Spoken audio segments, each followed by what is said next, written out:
Good morning Canada में मैं आपके लिए ला रही हूँ नए नए प्रोग्राम्स के सेगमेंट्स जिसमें शामिल हैं health tips, cooking, weather updates और कनाडा भर से मुख्तलिफ दिलचस्प खबरों की क्लिप्स।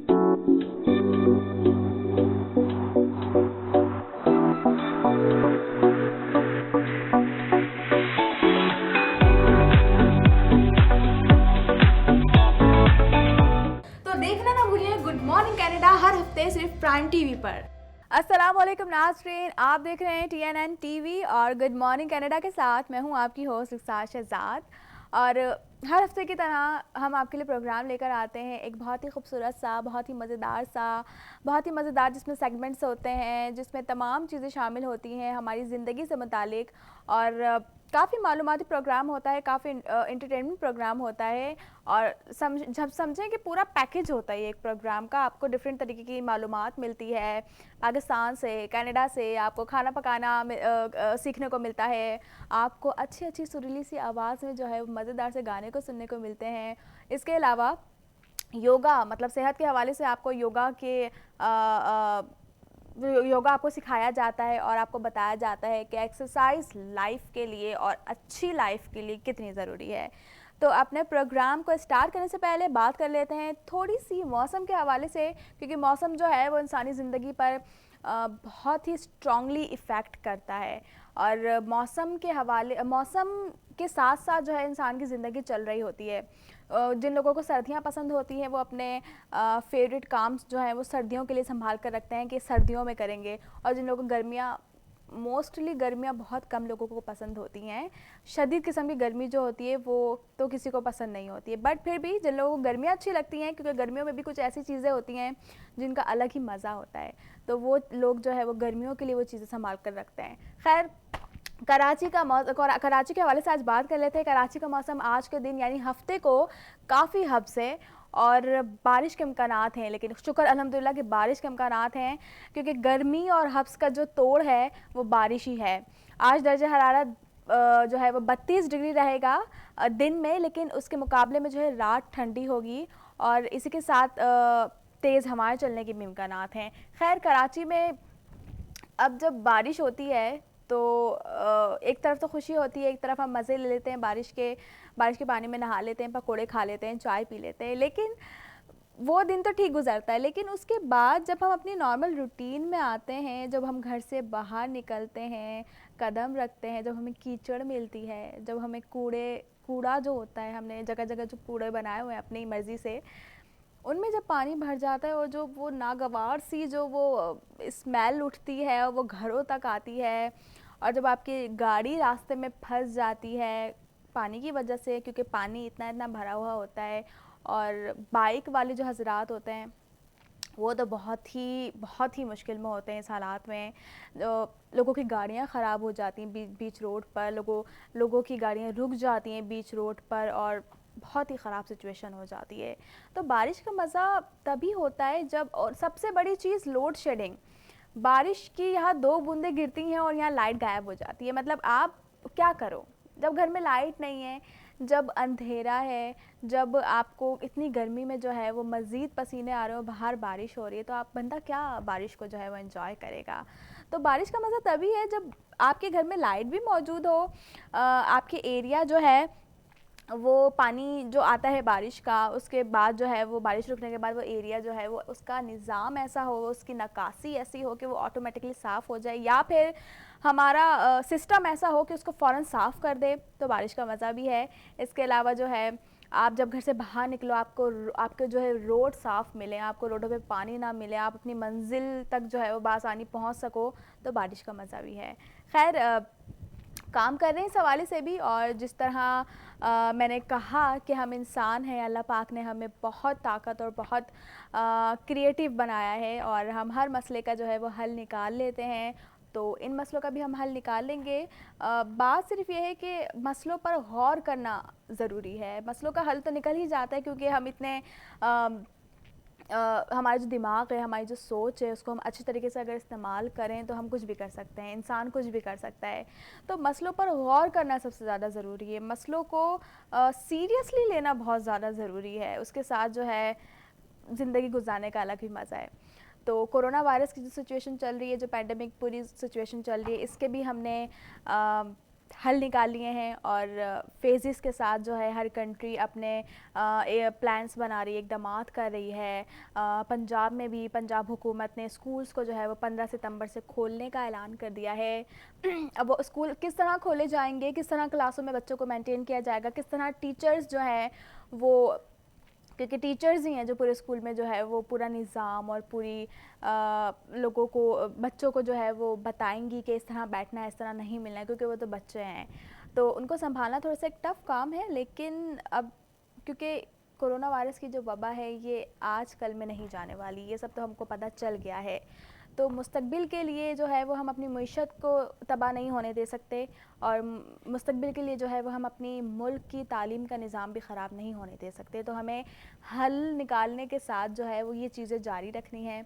इसके अलावा जो है वो बहुत से पंजाब में जो है वो 50,000 और 50 लाख, छोटे कारोबार वालों को 50,000 और बड़े ताजिरों को जो है 50 लाख के कर्ज़े देने का जो है वो ऐलान किया गया है, ताकि जो लोग कारोबार से महरूम हो गए हैं, जिनके कारोबार ठप पड़ गए हैं, जिनकी फैमिलीज़ बहुत मुश्किल में है, उनके लिए हुकूमत ने जो है ये कर्ज़ों का प्लान निकाला है। देखते हैं किस तरह ये कामयाब होता है और किस तरह हमारे मुल्क में जो है हम अपनी मईशत पे कंट्रोल कर सकते हैं।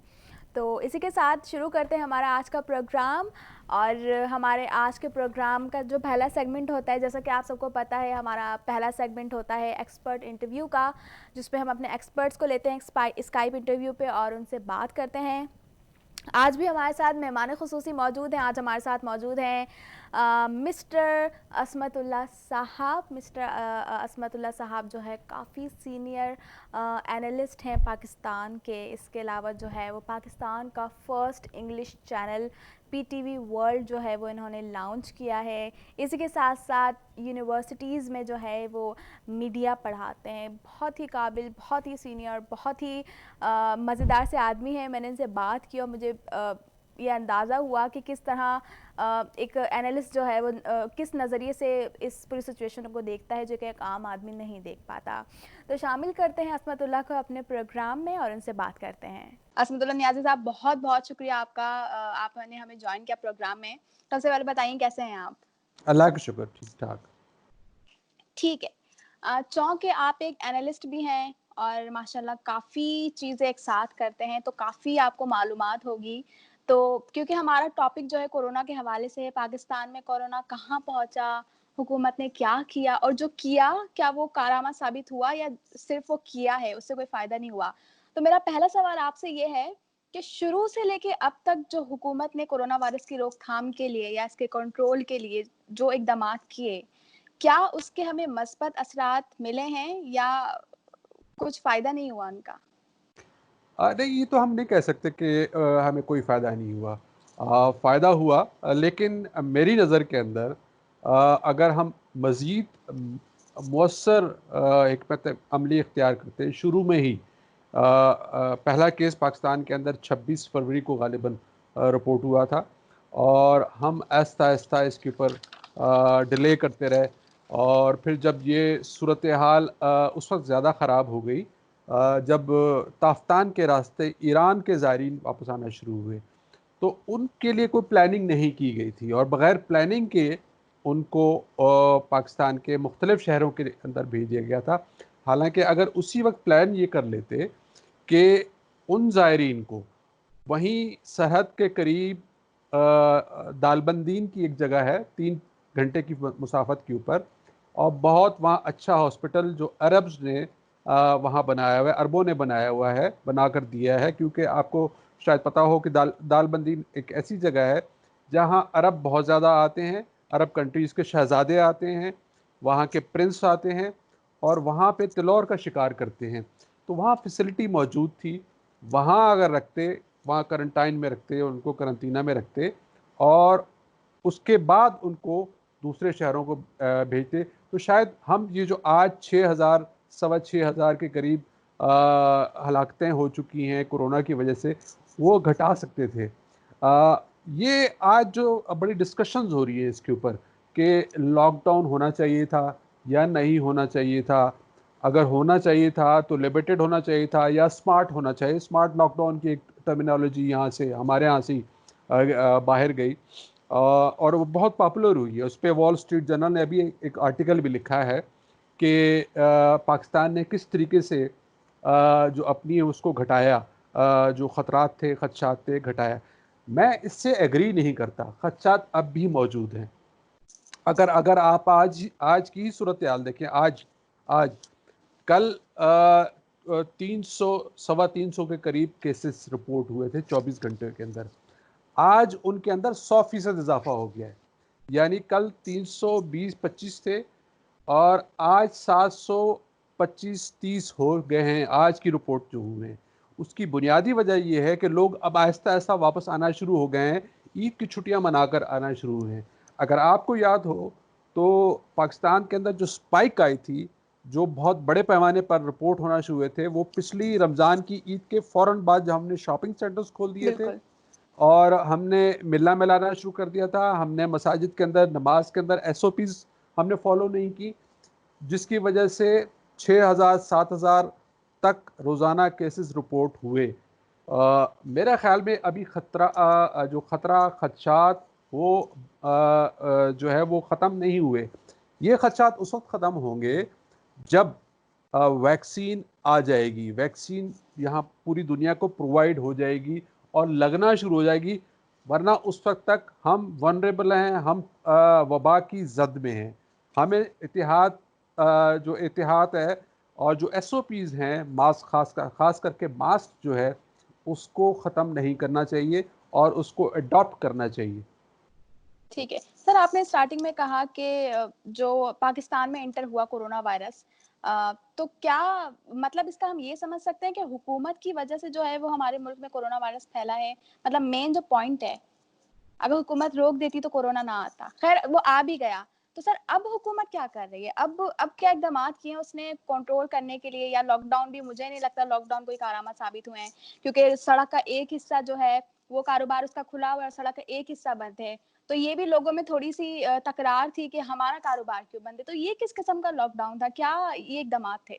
वो इसको इन्होंने कराची के अंदर भी और इस्लामाबाद में भी, मैं जहाँ इस्लामाबाद में रहते हैं, आप कराची में रहती हैं, बिल्कुल। तो इन्होंने उन इलाकों को लॉकडाउन किया जिन इलाके के अंदर केसेस रिपोर्ट हुए। बल्कि शुरू के अंदर तो बड़ा सख्त किया उन्होंने, बल्कि बल्कि हैवक जो है ना, एक किस्म की दहशत फैला दी थी कि जिस घर के अंदर कोरोना का केस रिपोर्ट होता था तो वहाँ पूरी टीमें आ जाती थी और वह उसको बंद कर दिया था, वहाँ डिसइंफेक्ट किया जाता था, उस बिल्डिंग को बंद कर दिया था, उस गली को बंद कर दिया जाता था। लेकिन अब ये कि ज़्यादा अब आहिस्ता आहिस्ता आहिस्ता आहिस्ता, चूँकि शुरू के अंदर बिल्कुल तैयार नहीं थे, हमने क्रिटिसिज्म, मैंने फरवरी में ही इसके ऊपर आर्टिकल लिखा था और ये हमने कहा था कि ये हमारे पास जो सेहत की सहूलतें हैं, अगर आप किसी भी सरकारी हॉस्पिटल में चले जाएँ, कराची की आप मिसाल ले लीजिए, कराची के सिविल हॉस्पिटल चले जाइए, जिना हॉस्पिटल चले जाइए या और किसी अब्बासी शहीद हॉस्पिटल है, वो इक्विप नहीं है इमरजेंसीज़ के लिए, बड़ी इमरजेंसीज़ के लिए। लाहौर के अंदर देख लें, पिंडी के अंदर देख लें, इस्लामाबाद में भी यही सूरत हाल है। इस्लामाबाद बिल्कुल, मॉडल बिल्कुल। कैपिटल है, तो यही सूरत, उस वक्त हम इक्विप नहीं थे। आप आज की सूरत हाल ये है कि कदरे बेहतर है। पहले, हम मुकम्मल बेहतर नहीं कह सकते, हम इसको कदरे बेहतर है और हमें SOPs को उस वक्त तक बरकरार रखना है, उसके ऊपर अमल करना है जब तक कि मुकम्मल तौर पर इस वबा के को टैकल करने के लिए वैक्सीन नहीं आ जाती। वैक्सीन बहुत ज़रूरी है। तवक्को तो ये की जा रही है कि सितंबर, अक्टूबर, नवंबर, दिसंबर तक ये आना शुरू हुई। कल ही मैं एक आर्टिकल पढ़ रहा था, अमेरिका के अंदर कुछ लिमिटेड जो मुखय्यर हजरात होते हैं, अमीर लोग होते हैं, उनको उन्होंने प्रोवाइड करना शुरू की है और उसकी कीमत जो है पाकिस्तानी 6,500 रुपये पर डोज़ है, एक डोज़ की। यानी अगर आपको चाहिए, आप अगर लगवाना चाहती हैं तो आपको 6,500 रुपये देने पड़ेंगे। तो आप मुझे बताइए कि 6,500 की कॉस्ट कितने लोग बर्दाश्त करेंगे हमारे पाकिस्तान के बिल्कुल, अंदर। बहुत कम, तो बहुत कम। जो मुअस्सर जो देखिए, ठीक है, हमारा हो सकता है इम्यून सिस्टम बेहतर हो, ये भी एक मिथ है, हकीकत नहीं है इसके अंदर। बिल्कुल। दूसरी बात ये कि हमारा मेडिकल सिस्टम वनरेबल है, इतना कुप नहीं होता जैसे कि दूसरी दुनिया। भाई इटली का जो यूरोप के अंदर जो इटली का सबसे बेहतरीन मेडिकल सिस्टम करार दिया जाता है, बरतानिया और उसका जर्मनी का और इसका, वहाँ देखिए कितने हज़ारों लोग मर गए और अब तक वहाँ वनरेबल, वहाँ पर एसओपी के बावजूद लोग अभी बाहर नहीं निकल रहे क्योंकि उनको उनको एक वो है, खदशा है कि उनको लग गया तो वो मर ना जाए। इसी तरीके से हमें भी आप एक दिन के अंदर 100% बढ़ा है हमारे यहाँ आज, क्योंकि हमने ईद के ऊपर लोग मिले होंगे, जुले होंगे, एक जगह पर नमाज पढ़ी होगी, कुर्बानियाँ की हैं, तो अब इसके रिजल्ट आना शुरू होगा। आज 100 है, अल्लाह करे कल 700 ना हो, आज 700 है, कल अल्लाह करे ना हो, लेकिन खदशा बहुत मौजूद है। तो हुकूमत की हिकमत अमली शुरू में बिल्कुल ठीक नहीं थी।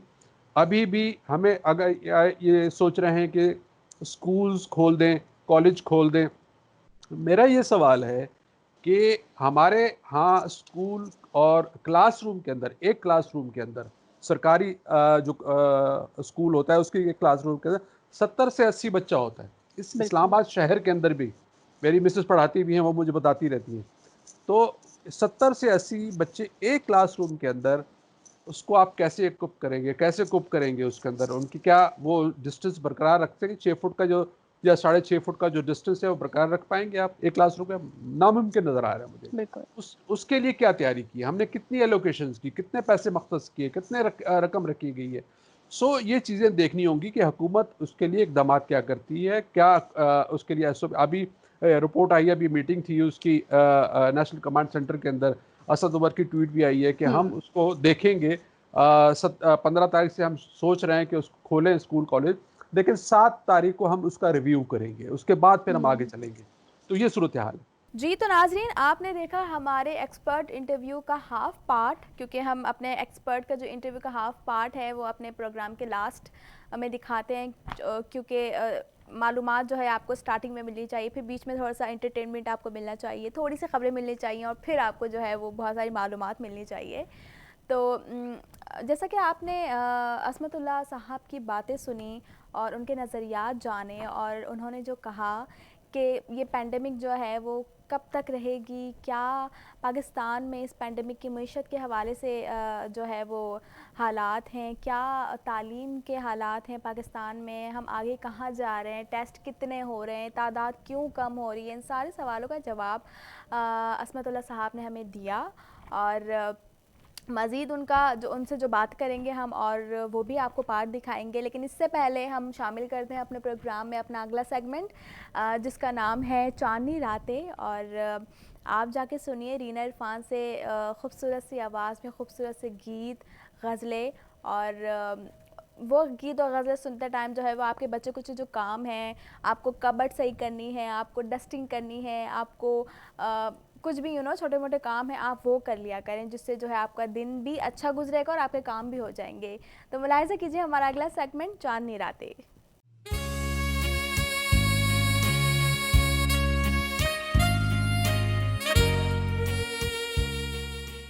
अस्सलाम वालेकुम जनाब, मैं हूँ रीना इरफान। आप देख रहे हैं प्रोग्राम चांदनी रातें विद रीना इरफान। इस प्रोग्राम में आपको सुनने को मिलते हैं मज़ेदार पुराने नए गीत, और वो गीत जो कि आप डेडिकेट करना चाहते हैं किसी अपने को, वो अपना जिसे आप दिल से चाहते हैं कि वो हमेशा आपकी नज़रों के सामने हो, आपके दिल में बसता रहे और आपके घर को महकाता रहे। और इस प्रोग्राम में 4 चांद लग जाते हैं हमारे उन म्यूजिशियन से जो कि होते हैं हर प्रोग्राम में हमारे साथ। तबले पर मौजूद होते हैं राजा जी, और हारमोनियम पर हमारा साथ देते हैं हमेशा की तरह हमारे हर दिल अजीज़ आसिफ चांद साहब। ये बताइए कैसे आप लोग? जी जनाब। और इस प्रोग्राम में मज़ीद खूबसूरती आ जाती है उन बातों से जो कि आप अपनी ईमेल्स के ज़रिए, अपनी एसएमएस के ज़रिए हम तक पहुंचाते हैं। और आज भी हम अपना प्रोग्राम जो शुरू करेंगे वो शुरू करेंगे हम सिर्फ़ और सिर्फ आपकी रिक्वेस्ट से, जो कि आपने हम तक पहुंचाई है। हमारे पास मैसेज आया है अरबाब का। अरबाब कहते हैं आपका प्रोग्राम बहुत खूबसूरत है और आपकी ड्रेसिंग का तो क्या ही कहना जनाब। तो बहुत बहुत शुक्रिया अरबाब आपका कि आपने हमें पसंद किया, हमारे स्टाइल को पसंद किया।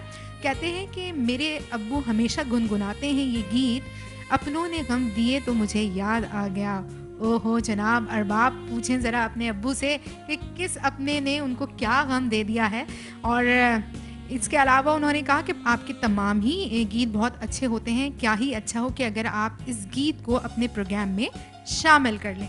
तो जनाब अरबाब आपकी फरमाइश हो और रीना इरफान ना गाएं तो ऐसा हो ही नहीं सकता। हमारे म्यूजिशियंस भी तैयार हैं, चांद साहब भी तैयार हैं और राजा भी तैयार है, और गीत है बहुत ही खूबसूरत, ख़ास अब मेहदी हसन का गाया हुआ बहुत ही प्यारा गीत, अपनों ने गम दिए तो मुझे याद आ गया एक अजनबी जो गैर था और गम गुसार था।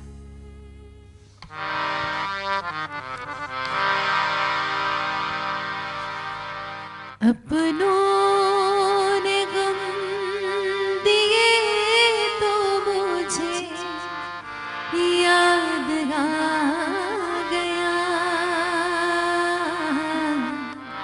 एक अजनबी जो गैर था और गम गुसार था। अपनों ने गम दिए तो मुझे याद आ गया एक अजनबी जो गैर था और गम गुसार था। अपनों ने गम दिए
जाने कहाँ गया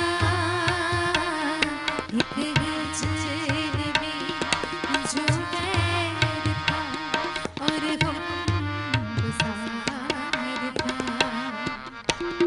अपनों ने गम दिए तो मुझे याद आ गया एक जेल में जो गैर था और हम गुसार था अपनों ने गम दिए।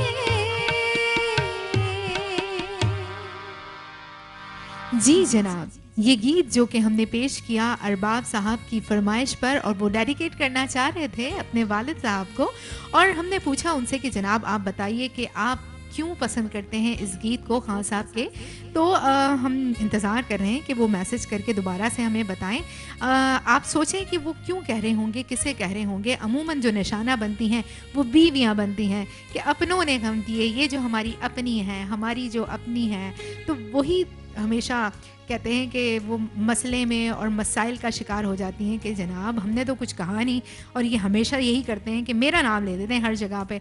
अम्मी से बचना हो तो मेरा नाम, दोस्तों में अगर शिकायत करनी हो तो मेरा नाम। बीवी एक ऐसी चीज़ जिसे आप हर जगह उसके नाम को इस्तेमाल करके बॉस की झिड़कियों से भी बच सकते हैं। भाई आप क्यों लेट हुए? वो जनाब बीवी की तबीयत ख़राब थी तो रात में मैं सारी रात उनकी तीमारदारी करता रहा तो इसलिए सुबह लेट हो गया, ये वजह बताई जाती है। आप सोचिए इस बात को ज़रा कि आपके साथ भी इसी तरह से नहीं होता। हम लेते हैं एक छोटा सा लिटिल ब्रेक, कहीं मत जाइएगा।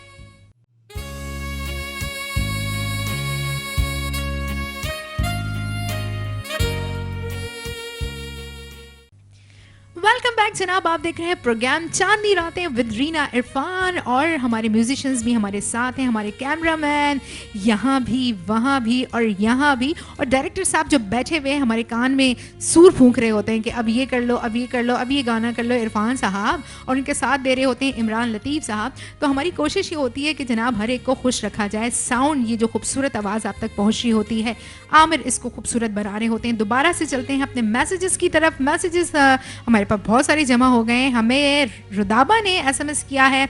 रुदाबा कहती है आपका प्रोग्राम बहुत अच्छा है और मैं सोच रही थी कि रीना आपी क्यों वाइट ड्रेस को अवॉइड करती हैं। अरे रुदाबा, ये कैसी बात कर दी। मैं तो कोशिश करती हूँ कि वाइट और इस तरह के जो लाइट कलर है उसको पहन के आपके सामने आऊँ। और जनाब आज आपने देख लिया कि रीना जी किस तरह से लग रही हैं। और हमें एसएमएस किया है उज़मा ने। उज़मा कहती हैं कि आपका प्रोग्राम बहुत अच्छा है और मुझे यकीन नहीं आता कि आप इतने इतने पुराने गीत सुना रही होती हैं और बड़े मज़े से लहक लहक के गा रही होती हैं। क्या ये सारे आपने गीत याद किए हुए हैं? नहीं जी, बस ऐसे ही यहाँ आते हैं हम और बस ऐसे ही हो जाता है, हवाओं में तीर चला रहे होते हैं। नहीं जनाब, हर चीज़ जो कि आप करना चाहते हैं और चाहते हैं कि उसमें आपका नाम बने, मुकाम बने, तो उसके लिए थोड़ी बहुत मेहनत तो करनी पड़ती है। और हमारे पास एसएमएस हम शामिल करते हैं बीना का। बीना कहती हैं कि आपका प्रोग्राम बहुत अच्छा है और आपकी बातें जो कि ख़ास तौर पर हस्बैंड और वाइफ के हवाले से होती हैं उसमें तो बड़ा ही मज़ा आता है। क्या बात है, क्या इरफान साहब आपको बहुत तंग करते हैं? बस जनाब, ये कहानी घर घर की है और ये कहानी घर घर की हर एक को बताना अच्छा तो नहीं लगता, लेकिन लोगों को पता चल जाता है वैसे ऐसी कोई बात नहीं है, माशाल्लाह से बहुत अच्छे हैं इरफान। और इन्होंने फरमाइश की है एक बहुत खूबसूरत सा गीत है, तू मेरी ज़िंदगी है, तू ही मेरी पहली ख्वाहिश, तू ही आखिरी है। जनाब बीना बता तो दें ये आप किसको डेडिकेट करना चाहती हैं ताकि उनका नाम भी हम लें और उनको बाकायदा तौर पर बताया जाए कि जनाब बीना आपको ये कहना चाह रही हैं। तो जनाब आप लोग तैयार हैं?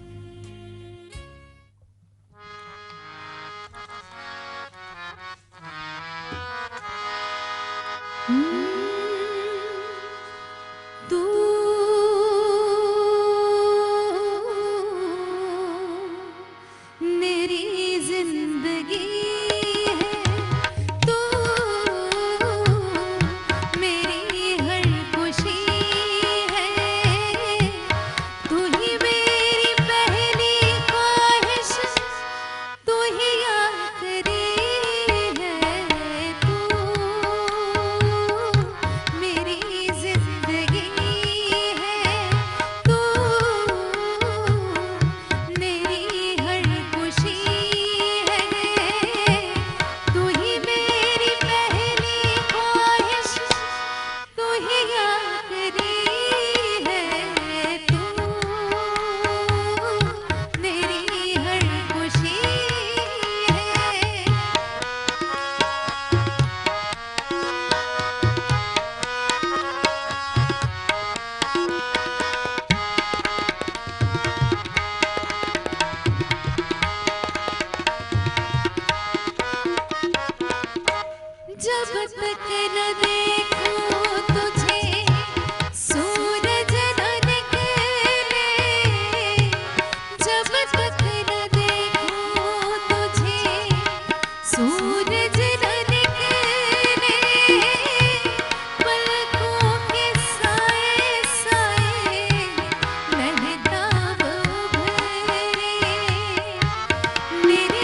जनाब ये गीत हमने पेश किया ख़ास तौर पर बीना की फरमाइश पर, और जनाब मैसेज अभी तक नहीं पहुंचा है कि किसको डेडिकेट करना है, लेकिन वो लोग खुद ही जान जाते हैं जो किसी से प्यार करते हैं, किसी की मोहब्बत में गिरफ्तार होते हैं और चाहते हैं कि उनकी बात उन तक पहुंच जाए, तो बता दिया जाता है जनाब प्रोग्राम ज़रूर देखिएगा।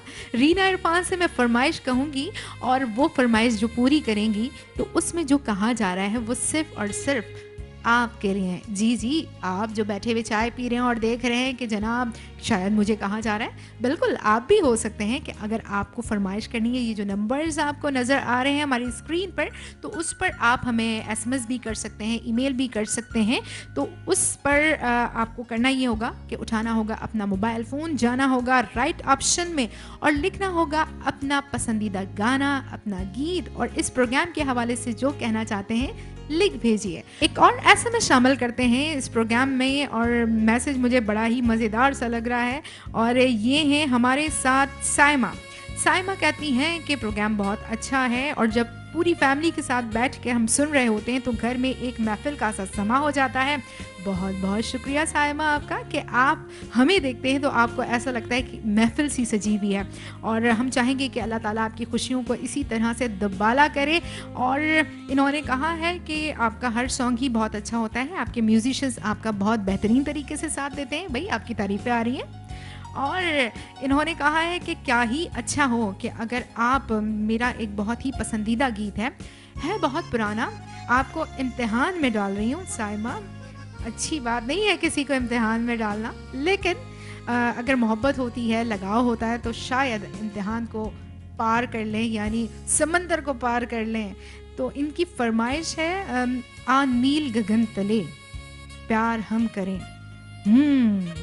साइमा आपकी फरमाइश है तो बड़ी मुश्किल, बहुत पुराना गीत है, लेकिन जब भी गाती हूँ तो बड़ा अच्छा लगता है। आप लोग तैयार हैं चांद साहब? राजा आप भाई एक मर्तबा अपने घरों में बैठे हुए इनके लिए क्लैपिंग ज़रूर करें। बहुत प्यारे हमारे म्यूजिशियंस, मासूम से म्यूजिशियंस, और डेडिकेट करते हैं अपने तमाम बहुत ही प्यारे प्यारे से व्यूवर्स को जो कि हमारा प्रोग्राम देखते हैं, पसंद करते हैं। आ नील गगन तले प्यार हम करें।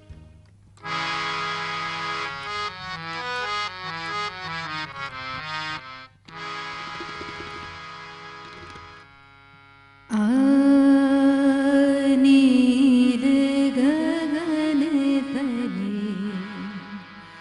प्यार हम करें, नील गगन तले प्यार हम करें, मिल मिल के प्यार का इकरार हम करें, नील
जनाब, ये थी बहुत ही खूबसूरत सी फरमाइश साइमा जी की। साइमा जी ने हमसे फरमाइश की और हमें इम्तिहान में डाला। अब आप हमें बताइए कि हम इस इम्तिहान में कामयाब हुए कि नहीं। इस गीत को हमने पेश किया ख़ास तौर पर आपके लिए साइमा जी, और आप जिन्हें डेडिकेट करना चाह रही थी, जिन्हें आप सुनाना चाह रही थी, बताना चाह रही थी कि जनाब कुछ भूल गए हैं, कुछ याद करवाना है, तो यकीनन उनको याद आ गया होगा। आप ज़रा और भी अपने तरीके से याद करवाइए। हम लेते हैं एक छोटा सा ब्रेक, मिलते हैं ब्रेक के बाद, कहीं मत जाइएगा।